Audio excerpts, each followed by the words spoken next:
اور لوط کا قصہ یاد کرو جب ان کو ہم نے حکمت و نبوت اور علم بخشا اور اس بستی سے جہاں کے لوگ گندے کام کیا کرتے تھے بچا نکالا. بے شک وہ برے اور بد کردار لوگ تھے اور انہیں اپنی رحمت میں داخل کیا. کچھ شک نہیں کہ وہ نیک کرداروں میں تھے. اور نوح کا قصہ بھی یاد کرو جب اس سے پیشتر انہوں نے ہمیں پکارا تو ہم نے ان کی دعا قبول فرمائی اور ان کو اور ان کے ساتھیوں کو بڑی گھبراہٹ سے نجات دی. اور جو لوگ ہماری آیتوں کی تکذیب کرتے تھے ان پر نصرت بخشی.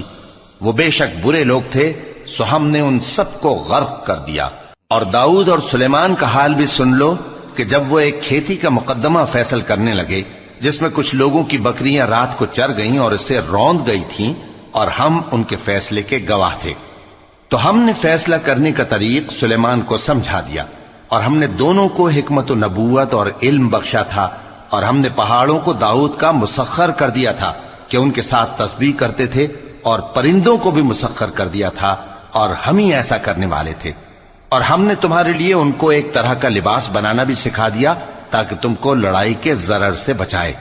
پس تم کو شکر گزار ہونا چاہیے. اور ہم نے تیز ہوا سلیمان کے تابع فرمان کر دی تھی جو ان کے حکم سے اس ملک میں چلتی تھی جس میں ہم نے برکت دی تھی، یعنی شام کی طرف. اور ہم ہر چیز سے خبردار ہیں.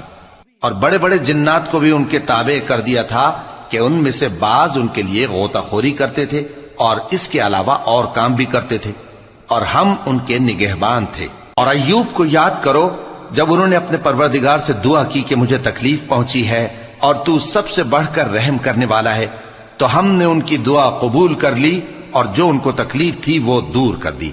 اور ان کو بال بچے بھی عطا فرمائے اور اپنی مہربانی سے ان کے ساتھ اتنے ہی اور بخشے.